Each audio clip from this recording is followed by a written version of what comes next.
Engines!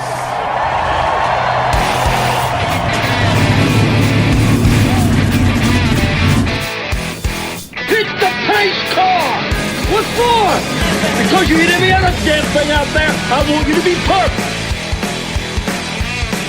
When I'm driving, I got a guy on the radio who talks to me. It's him. He talks to me. Well, I wanna be a race car driver. Pretty girls eating from my hand, yeah. Wanna live a life of fun and danger. No sweat working for the man, alright. Well, I wanna be a firefighter. Cool-headed when the heat is on, yeah. Save my baby from the burning building. Take all the women sleepless on, alright. No, he didn't slam you, he didn't bump you, he didn't nudge you. He rubbed you. And rubbing, son, is racing. Good evening, race fans. Welcome to the Hoobazoo Radio Network, and welcome to the Drafting the Circuits radio program. My name is Frank Santoroski. I'll be your host for the next hour as we talk over everything racing. Joining me in the studio, Mr. Gray Warren, Mr. Seth Eggert, Mr. Richard Youden. Fellas, how we doing? Very good, thank you. Great. Terrific. Man, great to talk to y'all. So this is one of our favorite weekends of the year has just passed, and I guess this is what they call the hangover week or the letdown week or whatever you choose to call it. But we're up and racing again next week in nearly all the series. So, but let's real quick bang out the headlines. The Indy 500. Simon Pagenaud, a guy who was considered to be on the hot seat at Penske just like 5 weeks ago, has solidified his place within that team by taking a clean sweep of the month of May, winning the Grand Prix, the pole, and the race, and vaulting himself into the lead in the point standings in the process for Team Penske. Yeah, he's really, solidified his place at Penske for now and the future. Certainly, sure. Really. Yeah, I mean, yeah. It's like Roger loves the 500 winners. He likes them baby Borgs on his desk. So exactly right. Yeah.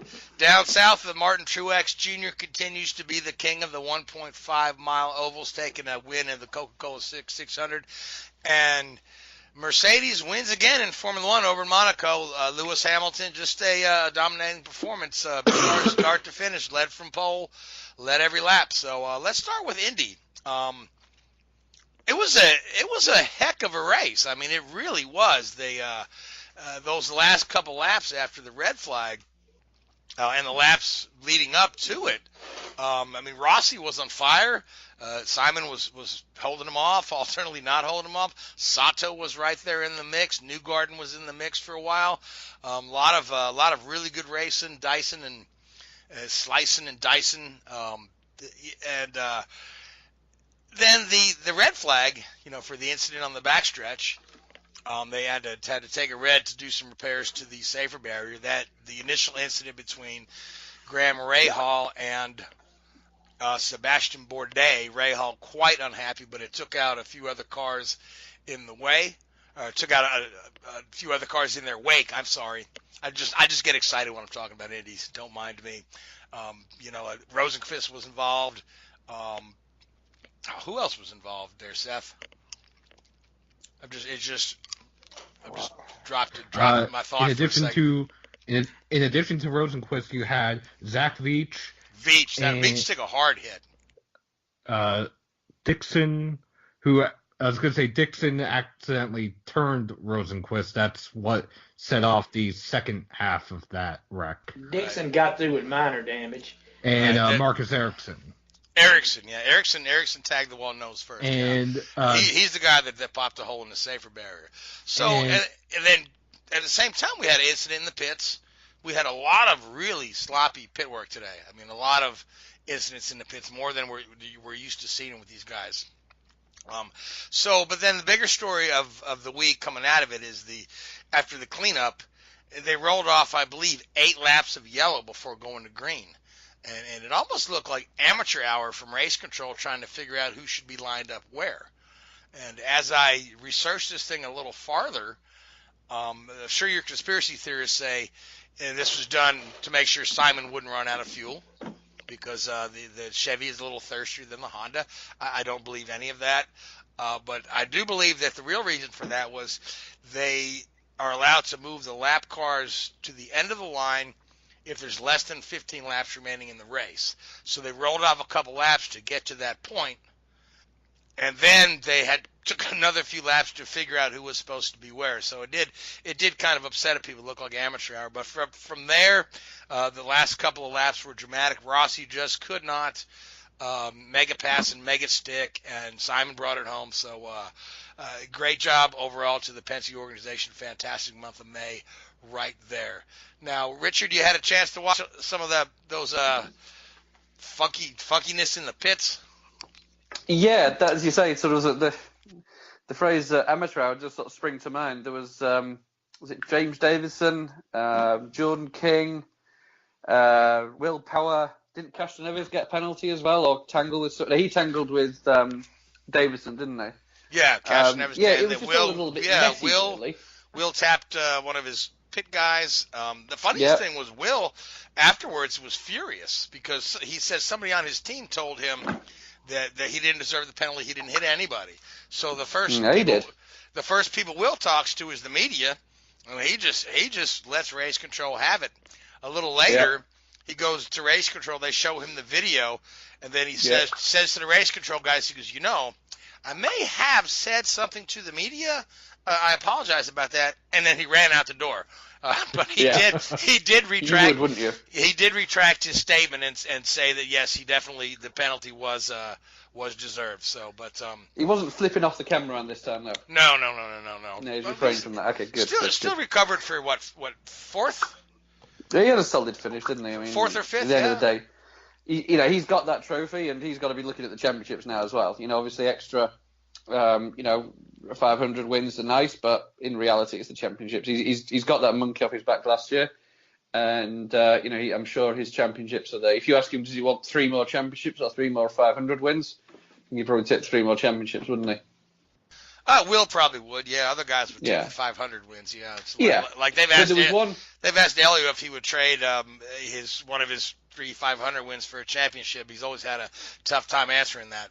Because so much more. Yeah, I understand that. I do understand that to a certain extent. But one thing I did notice in those last 4 or 5 laps when Rossi and Pagenaud were sort of going at each other and trading places on quite a regular basis, I did notice.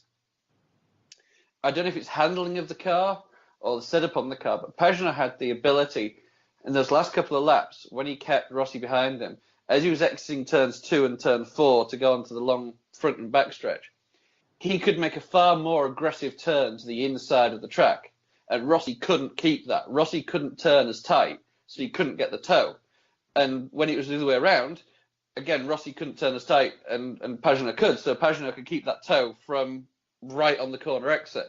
And that was quite interesting to sort of, you don't often think about these little subtleties of oval racing. But you could certainly, if you get a chance to look at some of the highlights in the last 4 or 5 laps of the race, and some of the head-on shots as they come off turn 2 and off turn 4, it's really, really noticeable.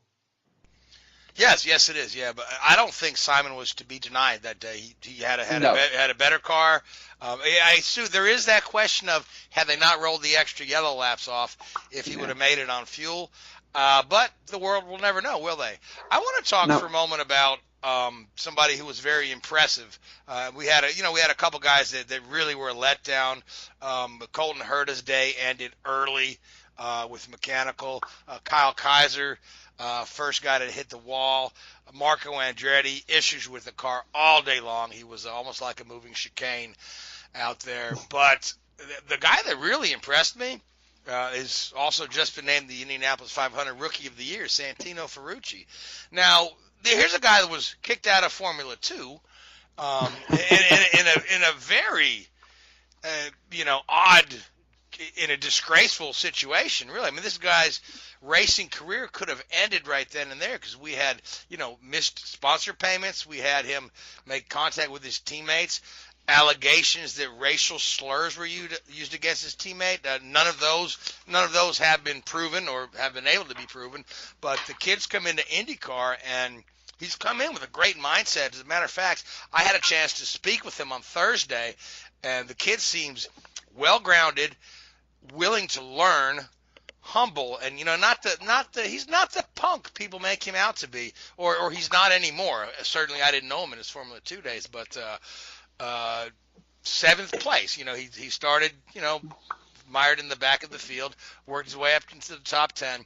He dodged that accident by doing a little landscape and running through the grass, kept the car in one piece and recovered for a fine finish. So, Gray, did you get a chance to watch Santino any during the race there? Yeah, I watched the whole race. I tell you what,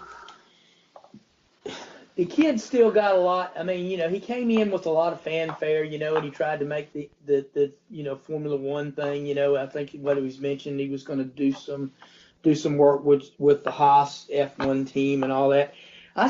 He had a good Indy 500 week for the most part, but I think still he's got a lot of seasoning to do before he, before he'll arrive. Really arrive in IndyCar racing. He's had his ups and downs, some of the road course stuff, but it's a new exciting kid. The next batch to come along, he along with the Herta kid.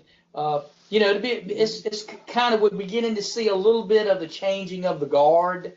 That's going to replace the Dixons and the Powers and those guys. But yeah, like I said, I still think they need to get some more races under their belts.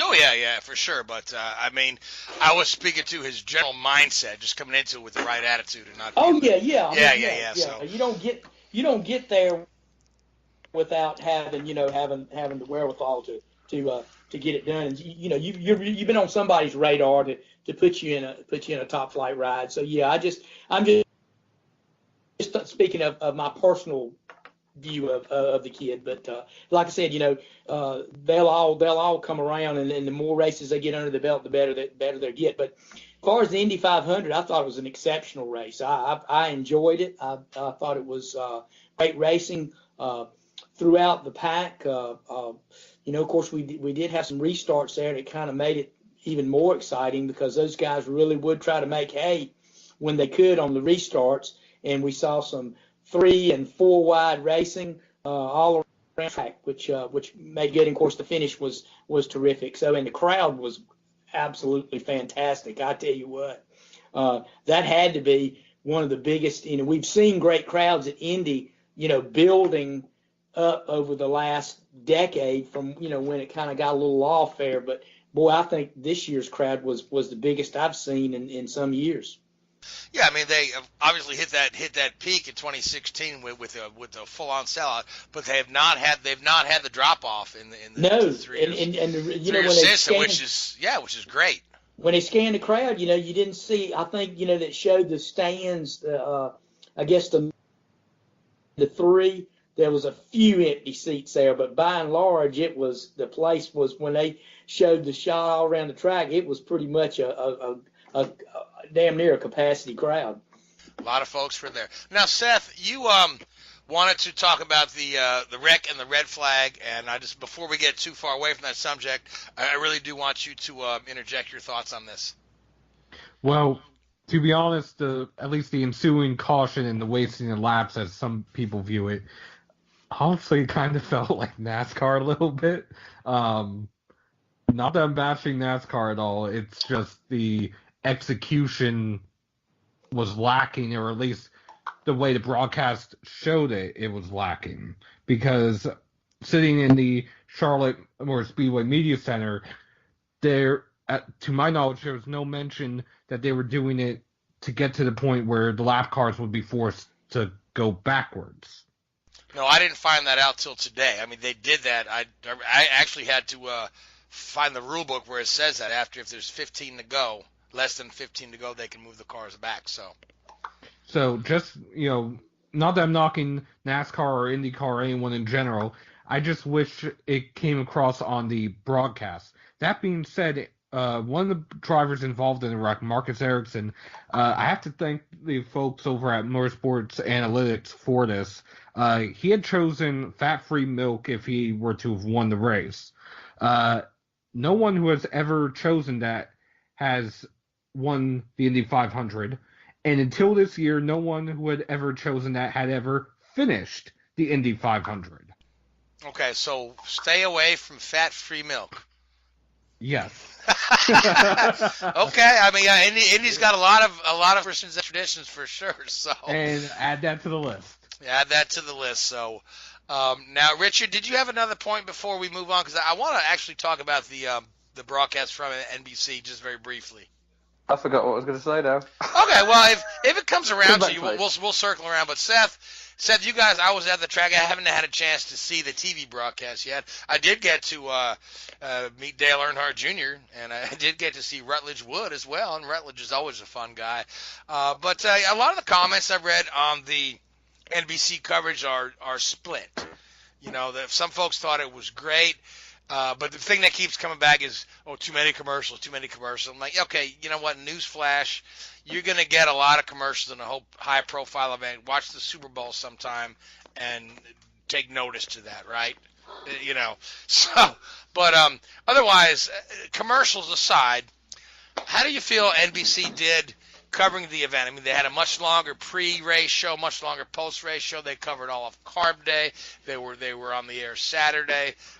Anybody that paid attention to the TV coverage, jump on in and let's have a quick discussion about that. Well, for what I saw for the TV coverage, I think they did an excellent job, especially since it's their first year covering the Indianapolis 500. That being said, I understand where people are coming from that maybe said there were too many commercials, or like how I said that I wish there was some more stuff conveyed through the broadcast. But I've said that about NASCAR on Fox. I've said that about NASCAR on NASCAR on NBC, and I've said that about F1 as well at times on ESPN. So it's one of those where everyone is always working to improve and no one's perfect. So the small little bits that maybe ABC would have gotten right off the bat, I can understand it being NBC's first year, and I'm willing to give them a pass essentially on it. Yeah, I think they did an exceptional job. I watched the entire broadcast. I thought they did a really good job. I've long thought Lee Diffie is a good anchor for the broadcast. I thought he did a good job. I thought the commentary was good and insightful. And I thought Danica and Junior added to the mix. Mike Tirico is kind of the every man thing. He's kind of like the Bob Costas. I mean, you can plug him in the Masters, the Olympics, all that kind of stuff. I think he comes in well prepared. You know, he's not been known as a racing announcer or analyst or anything. But I thought, and I kind of wanted to see how he would come off, because I like him when he does the Masters coverage and some of the other things. But I thought he was well prepared and knew the topic and was able to do a good job there. Overall, the only thing that kind of upset me about NBC's coverage is I didn't like that gold package that they wanted the fans to buy. And of course, it started out at one price, and I think they lowered it. I think Frank talked about that last week. They lowered the price of it, but I think that, you know, your premier event like that, the Indy 500, it would have been great if it had been kind of like it was in years past, when you could just you could tune in and get the streaming of practice and stuff on a daily basis. It kind of kept you in the game the whole month of May. That's the only thing that I didn't like too much about the whole NBC taking over for the 500. All right, good points all around. Richard, did you have any commentary about the broadcast team? I thought it was good. I thought it was pretty slick. You know, as you expect, they're not going to go in there and make complete idiots of themselves. Yeah, they've got a couple of things they need to improve upon, but I don't know what the viewing figures were like compared to previous years, but I imagine it'd be pretty good. 11% up from last year. Well, there you go. Yep, there you go. Their first year, they 11% increase. Yeah, the ratings were quite good overnight. So, and the streaming numbers were really good too. So that's all. Yeah. That's all good, positive stuff. I did have an awkward point when I was watching the pre-race show, and there's obviously Dale Jr. sat there, and I'm looking at the three of the panelists, and I'm like, God, they could have at least got a former IndyCar driver up there, couldn't they? Oh, yeah, Danica. Oops. My bad. But What do you think of Danica? I didn't get to listen to Danica a lot. And one of these days I'll go ahead and watch my DVR recording. It's all I heard about how hideous her outfits were. But I mean, I'm not a fashionista, so that don't bother me. No, I must admit, it wasn't high on the list of my priorities watching the coverage. But you need somebody that knows what they're talking about. And some of obviously Dale and Danica will know each other from the NASCAR days, but some of the like back and forth, banter that you often get on these sort of shows was a little bit strained. Dale's obviously, so Danica, tell me what it's like to do, and it's just like, that was a bit cringeworthy. But again, they're just getting into it. You still have to wonder why Dale Earnhardt Jr. is there. I mean, I know he's the name. I know he attracts people to the sport. Is he going to become is he going to go down that route where I know he did the Winter Olympics last year, I think it was, and is he going to become a sports journalist? Hell, he did. He did the Kentucky Derby a couple of weeks ago.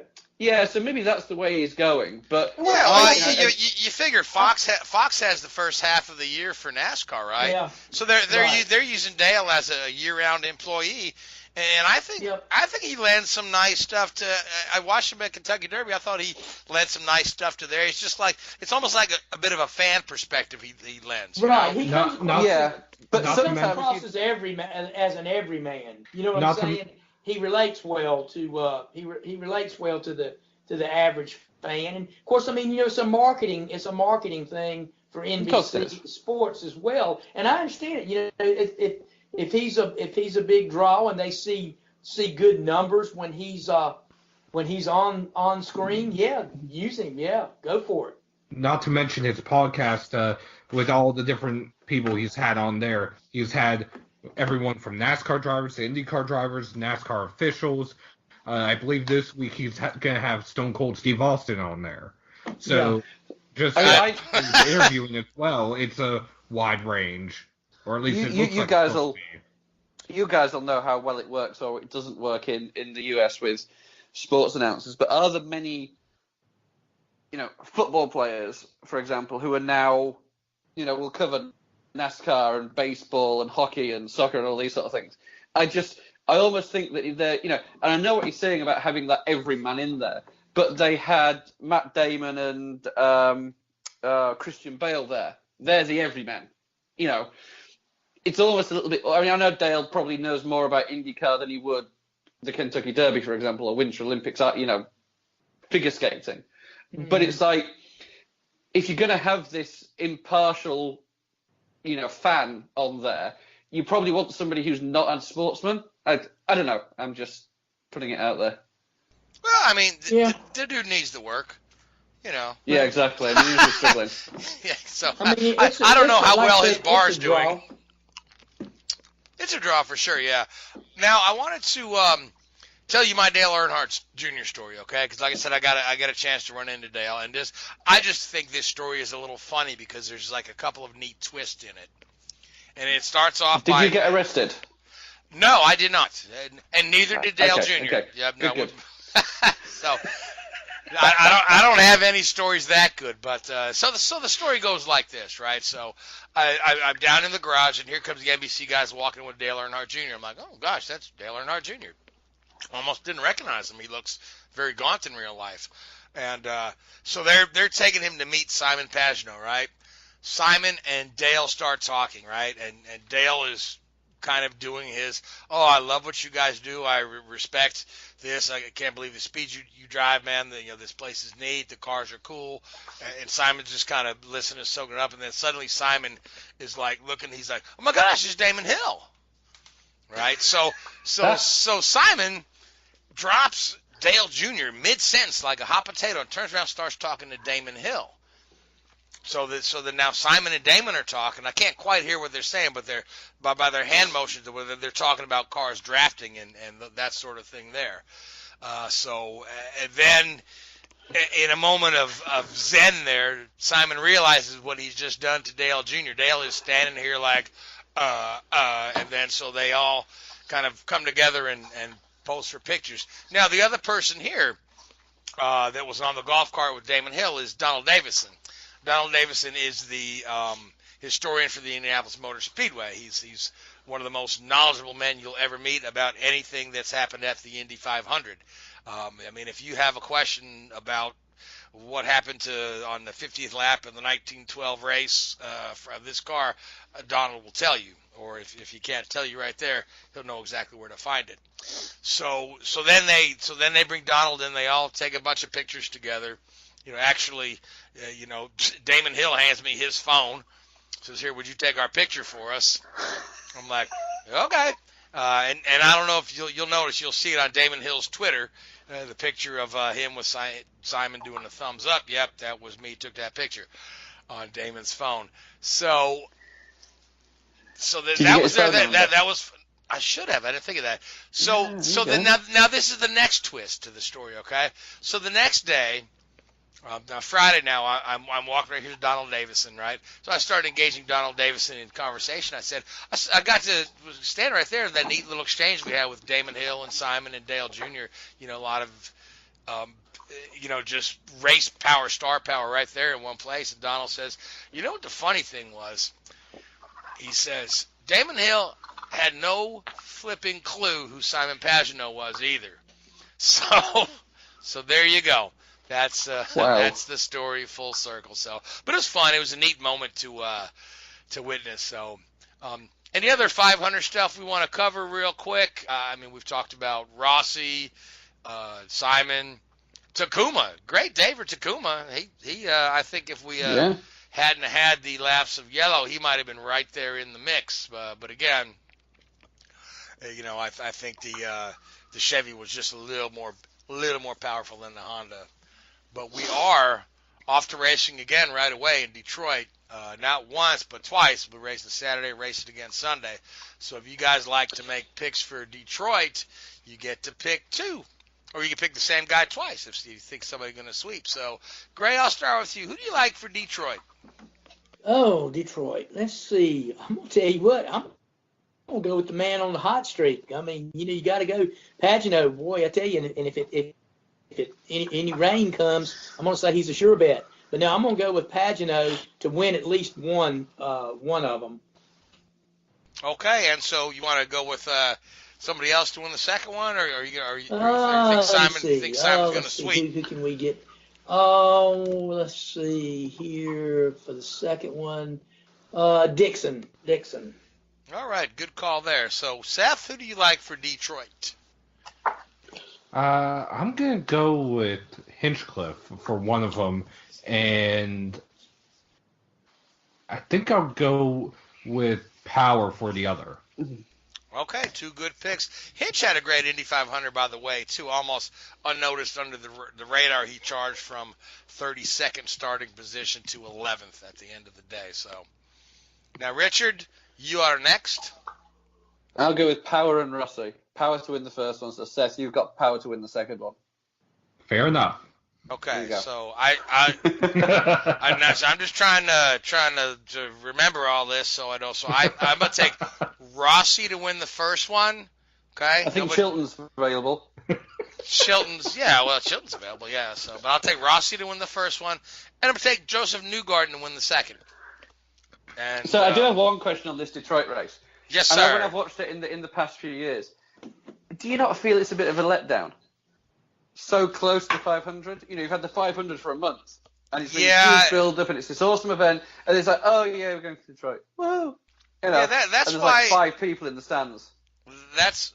Detroit actually pulls a pretty good crowd. I know they do, yeah. Yeah, but then it's like the home for Chevy and all this sort of stuff. It's like I always think they need to put either another week in there or have Detroit in another weekend when it can stand on its own.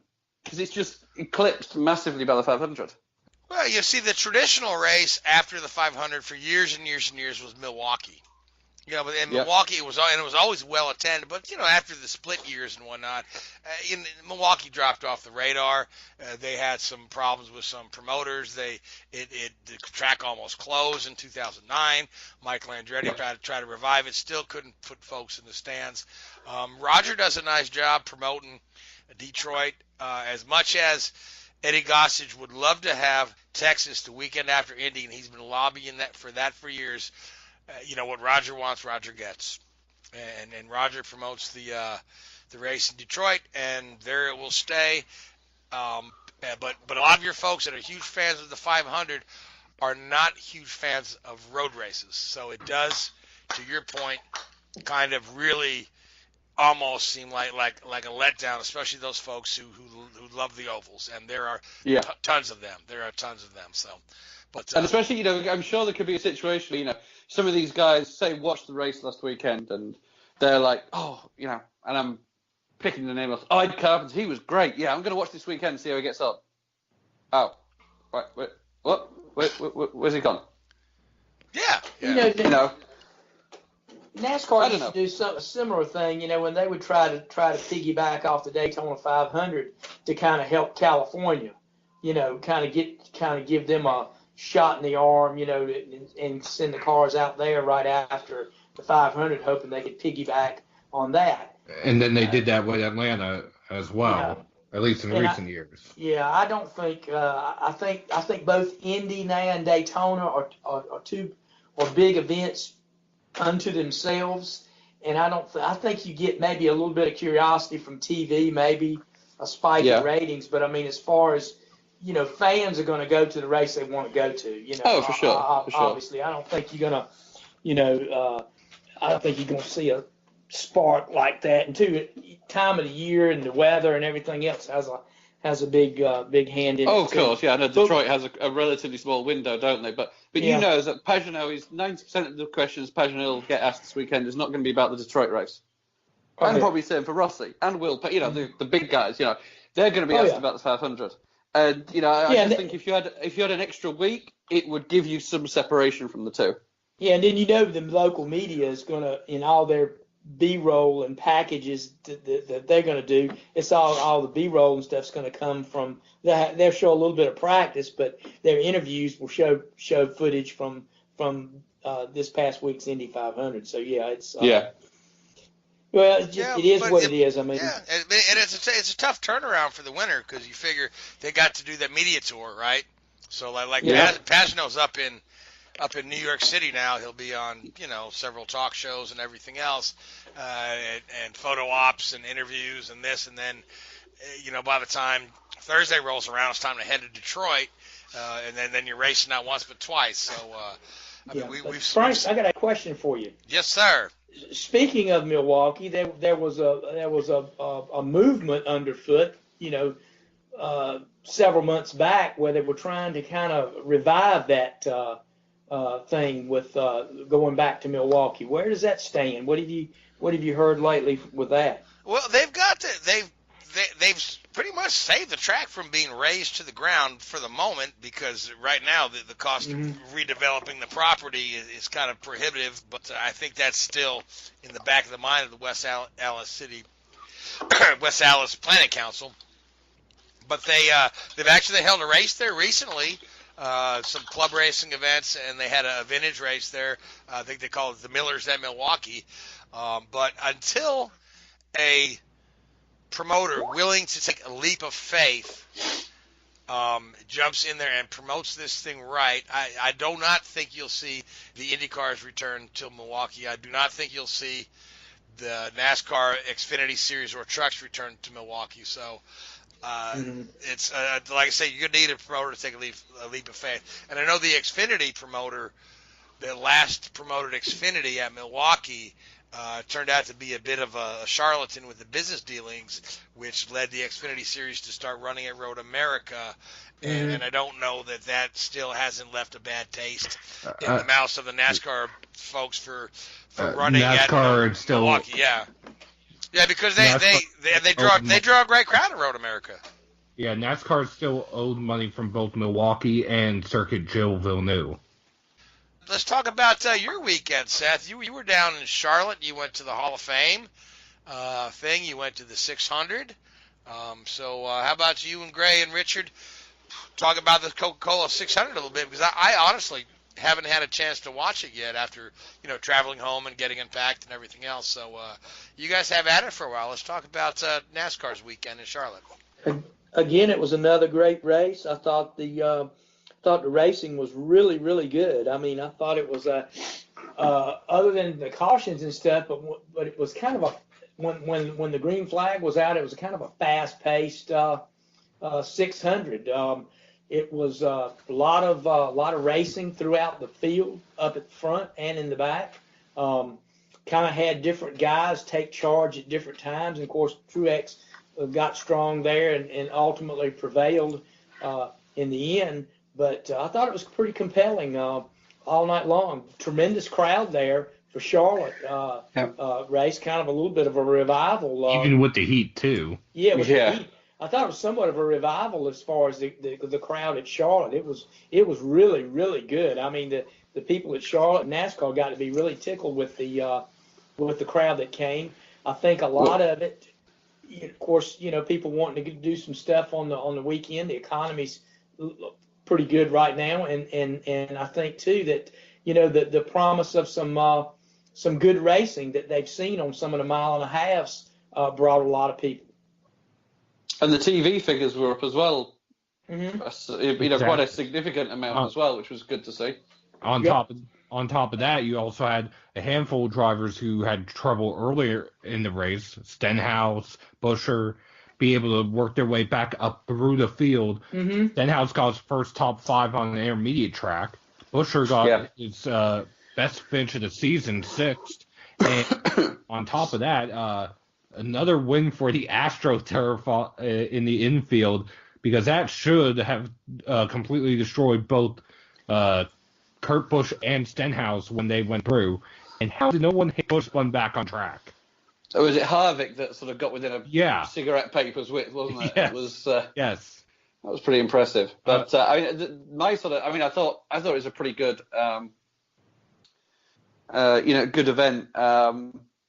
I thought it was there's 2 interesting takeaways for it. At the start of the final stage, Truex comes on the radio and says, "How many more laps have we got to go?"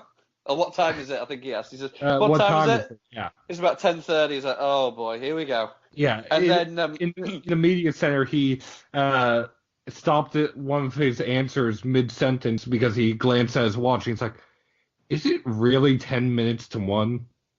Yeah, I mean, that.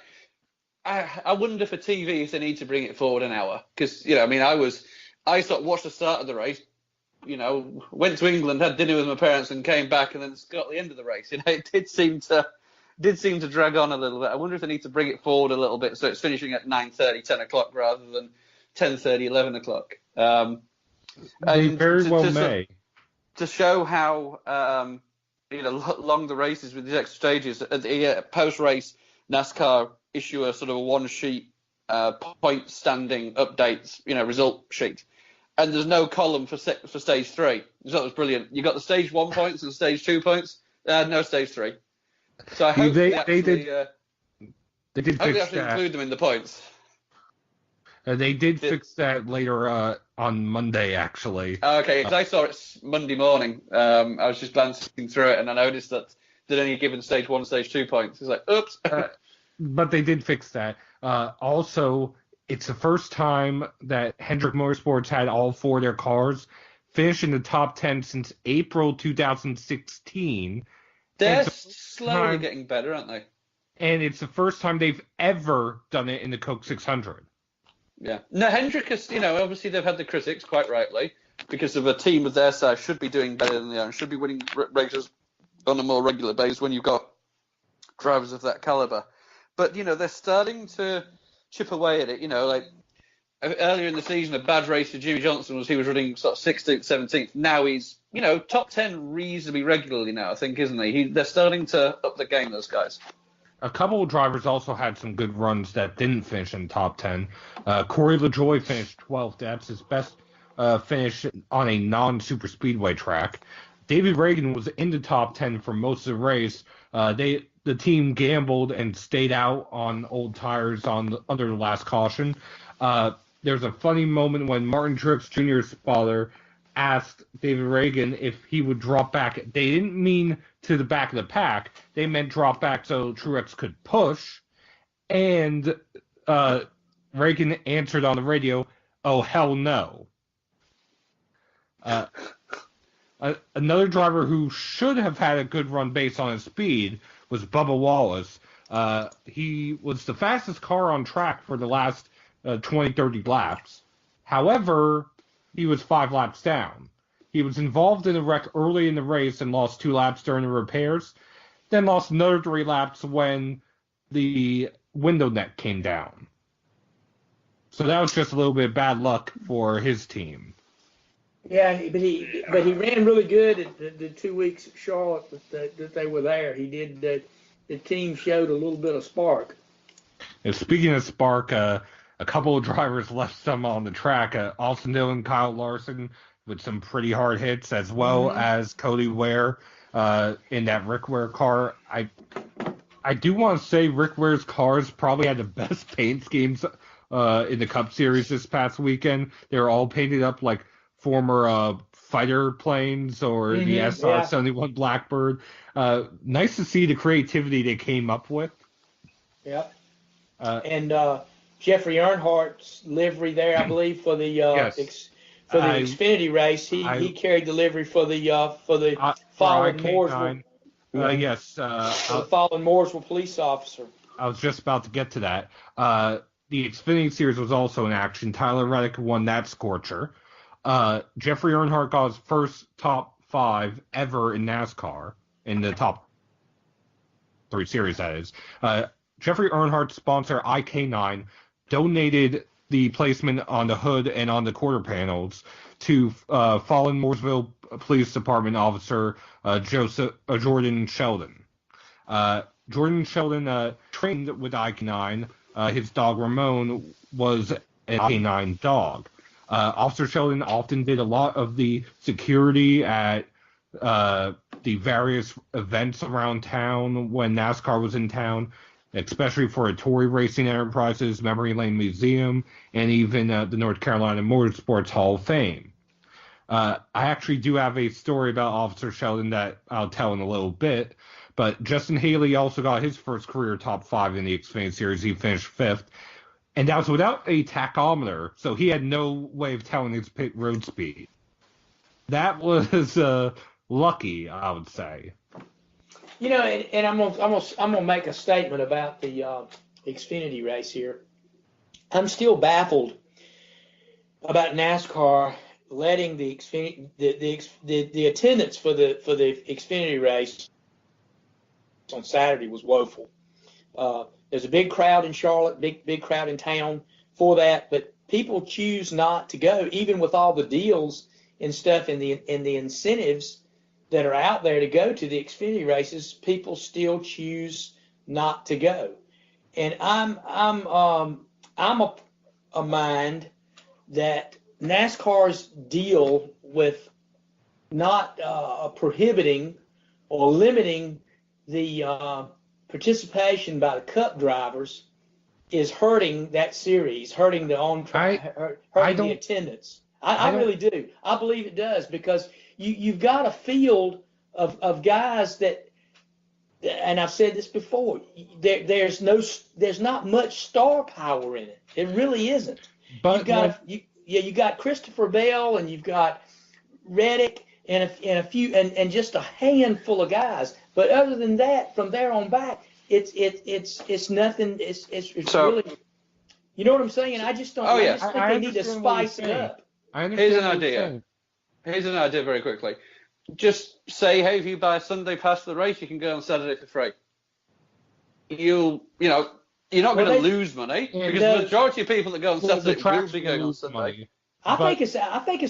Well, I mean, the track will make money with concessions and concessions, parking and such. If you throw in, that's not a bad idea, Rich. The other idea I thought was, why not make them double headers, especially with that Charlotte race with such the late start. That doubleheader next year. But I think it's Right, I no, but I mean, opposite. Xfinity in the afternoon, and then the NASCAR for the night race, and just come up with. I mean, with that late, I'm sure your Xfinity is going to compete against the Indy 500, but that's for folks watching on TV, not for folks in the stands. So if you were to most folks get to the track kind of early anyway. The fans' part. For sure. That it's apathy on the fans because they complained that there were Cup drivers in the field.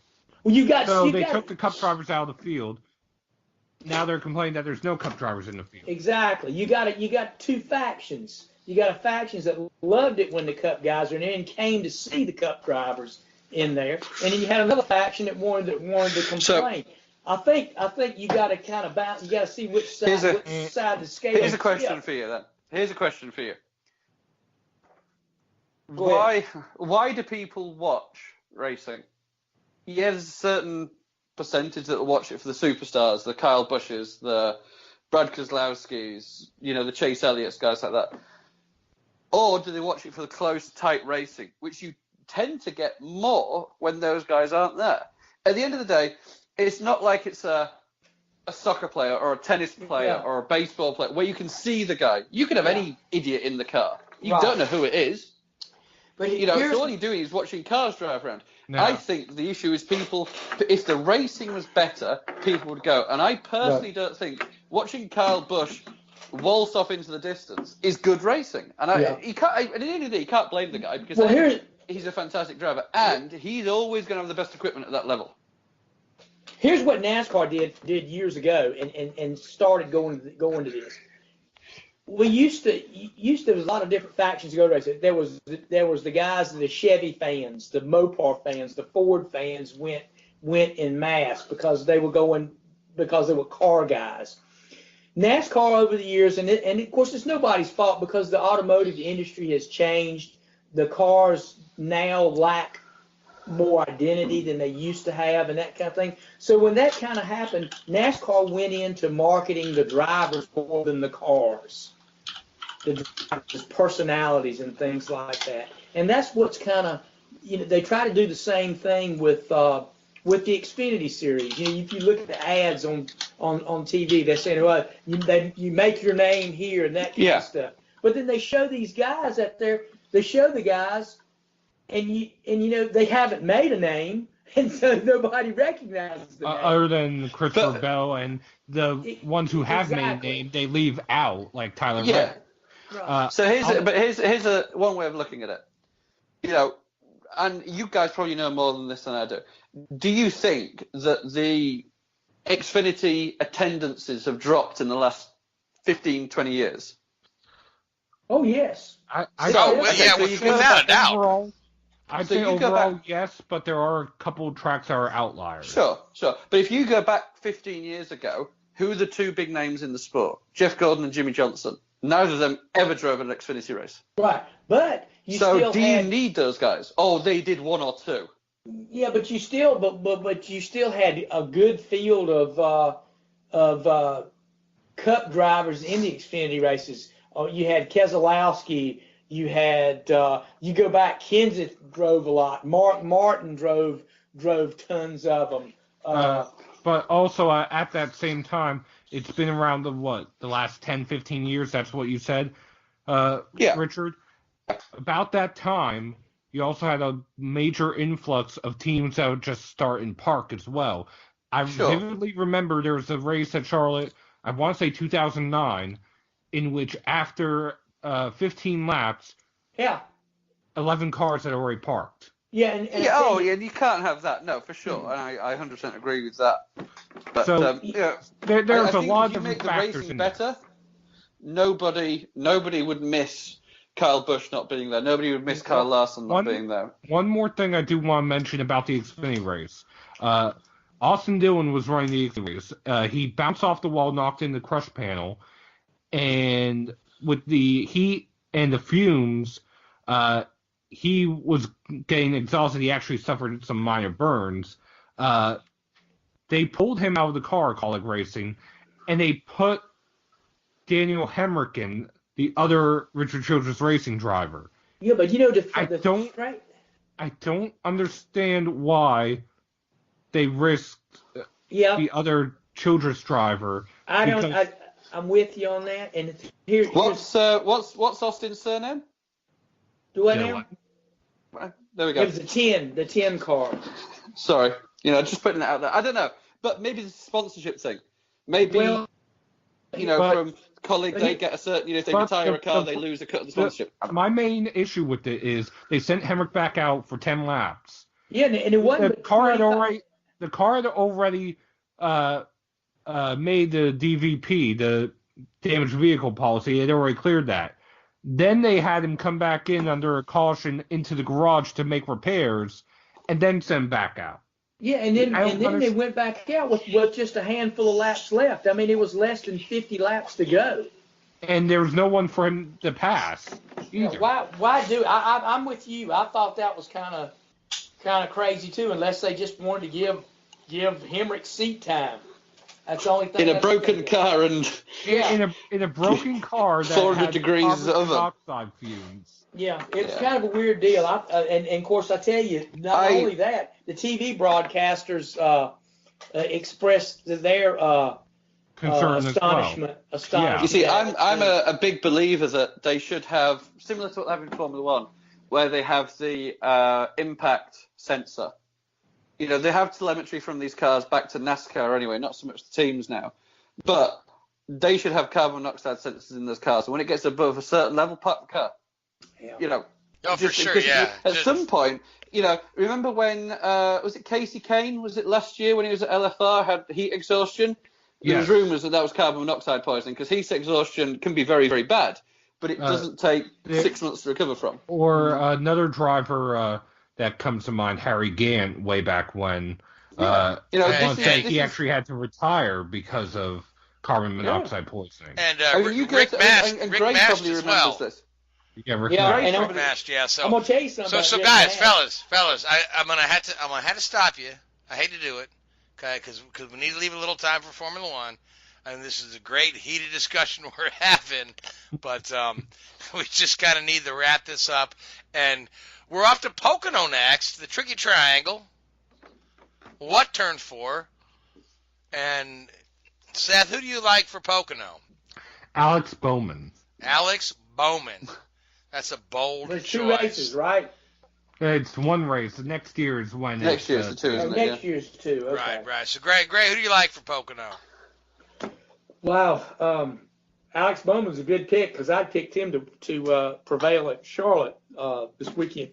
Kind of had a feeling he might get it. 4th time would be the charm, but let's see. Gosh, I'm trying to think who's going to be a good guy up there. Let's go with. Let's see, Logano. All right, good pick, Logano. Now, Richard. Kyle Busch, and I'm going to take Denny Hamlin. Denny Hamlin Denny Hamlin's got him around Pocono well in the past. He sure has got a couple of wins there. So, now Richard, since I've got your full attention. Oh boy, Monaco this weekend. Another Mercedes. Was it another Mercedes 1-2? No, it was a Mercedes 1-3. So people that say Formula One is boring. Oh yes, look at that. Yeah. Mixing it up a little bit, okay. Who did take second? Yeah. Who did take second place? I'm sorry, I was too busy in the Vettel. Okay, all right. So Verstappen took it on the road, but Vettel was promoted after a penalty. Okay, so fill us in. So incredibly tight qualifying between Bottas and Hamilton on a track which in the hybrid era has typically been Mercedes bogey track. They were separated by less than a tenth of a second, trading lap records back and forth, almost under the 1:10 mark, which is about 2 minutes faster than the very first pole lap time from Monaco in 1929. But it's a typical Monaco race. Track position is king, more so than anywhere else on the Formula 1 calendar. You had a scenario where, there's a pretty clean start there. Everybody got away as you'd expect. There was no major incidents in the first couple of corners. And then there was I believe there was a safety car period after Charles Leclerc shredded a tyre because unfortunately Ferrari, again as we talked about on the show, didn't execute properly, and Charles Leclerc was knocked out in Q1. So he was fighting his way through the back, made a couple of great moves early in the race, and then probably got a little bit optimistic, got a rear right puncture and shredded his floor, so there was carbon fibre all over the track. So the safety car came out, and a lot of the leading cars pitted because they had a big enough gap by that stage of the race, so they wouldn't lose too much. They wouldn't lose track position. Hamilton went onto the medium tyre. Vettel and Verstappen went onto the hard tyre. Bottas went onto the medium tyre. So Mercedes made the medium tyre call for, I think, 60 laps they needed to do, and Pirelli rated them for 45 or 50 laps. So they were looking to push it, probably expecting everybody else to go onto the medium tyre as well. Exiting the pits, Verstappen and Bottas got very, very close to each other. In fact, they touched. Bottas went into the wall, had a right rear puncture, so he had to cycle back through the pits again, but maintained fourth position on the track. And Verstappen was subsequently given a 5-second penalty, but he was second on the road behind Hamilton. Now, after 20 laps in the stint, you could see that Hamilton's front tyres were blistering very, very badly. The front left was looking very angry, whereas Verstappen's were pretty clean. Now, you'd expect that from the harder, more durable tyre. And unfortunately, old Lewis was on the radio, and he was bleating like you could never imagine. Oh, guys, you put me on the wrong tyre. I'm never going to be able to do this. I'm going to have to pit. I'm going to have to pit. Now, a few years ago, something similar happened, and Mercedes did pit him, and he didn't win the race. If you can keep the car on the black stuff around Monaco, you could be, as Daniel Ricciardo showed last year when he lost his hybrid system, 5 seconds a lap off the pace, but you can't get past him. And, Hamilton, in all fairness, dug Mercedes out of a hole there. That's their first strategy mistake, I think, they've made of the year, putting those two cars on the medium tyre. So if it had been anywhere else, Hamilton would have had to pit because people would have been able to pass him, and he'd have had to sort of drive from the middle of the pack. But it was another win for Mercedes. Vettel got the second after Verstappen's penalty. Bottas was moved up to third, so Verstappen finished fourth. It's Monaco. You don't go there for the intense, on-track action. You go there to fully appreciate the skill of the driver, and to watch them go around the swimming pool, those left-right flicks. It's just mesmerising. I mean, how anybody can do that at that speed with that precision and that repeatability is just unimaginable. It was incredible. Monaco's always been one of my favorites to watch. From back when I remember, I first started watching in the '70s, and I remember ABC. ABC did an in-car with an early in-car camera with actually they had Jackie Stewart taking laps around Monaco with the giant camera over his helmet, and just to have a look at that, it's amazing. It's amazing. So, all right, so where it is. And to sort of go ahead. Sorry. Oh no. So I mean, it's a unique track, and as I say, people do criticize it because of the lack of action, but the history of the place, the just sheer commitment. It shows more than any other track. I mean, you just cannot make mistakes around there, and it's fantastic to watch. So in 2 weeks' time, we're back over this side of the pond in Montreal at Circuit Gilles Villeneuve, which is personally one of my favourite tracks out there. I think it's a great track, great racing around there, a couple of really good passing opportunities. Again, it's probably going to Mercedes domination. They've really checked all the boxes this year on their car, and again, as I said earlier, we've talked about this numerous times on the show. The level of performance gain that you can get out of these cars is so minimalistic now because they're so advanced. It's the little areas, it's the preparation, it's the performance, it's the strategy, it's the teamwork, it's the planning. It's you look how Mercedes double stacked their cars at China, and then I think Toro Rosso double stacked them in Spain, and Toro Rosso were like an octopus stuck in a tree. Try and imagine an octopus stuck in a tree. You'll know what I mean. Yeah, that's pretty funny. Yeah. So it's these little things. This is where Mercedes have really upped their game on making sure. Now, they admittedly made a mistake with Hamilton and Bottas's tyre choice, but Hamilton dug them out of the hole there. So full credit to the guy. So yeah, it's not making mistakes. And Ferrari, they've made too many mistakes this year. I mean, Vettel crashed in practice at Monaco. Leclerc crashed at Baku. Just little things, missing out on, 2 or 3 spots on the grid just by silly mistakes. You can't do that. Obviously Leclerc's issues and Vettel's issues in Bahrain. It's these little things which is costing Ferrari. And you've got to give credit to Mercedes. They're checking those boxes and executing perfectly every week. Yeah, you cannot, downplay Mercedes' professionalism. So, but we are out of time, so we'll. We are out of time for the night, so we'll make picks for Montreal next week since the Formula 1 has a week off. Yep. In the meantime, I want to thank you, Richard, for your Formula 1 report. Thank you, Gray. Thank you, Seth. I want to thank iHeartRadio. I want to thank the Hoobazoo Radio Network and Spreaker. I want to thank all you folks that tune in and listen to us week in and week out. Until then, good night. WHOOBAZOO, that's Hoobazoo.com. Enter website, enter website, enter website, enter website.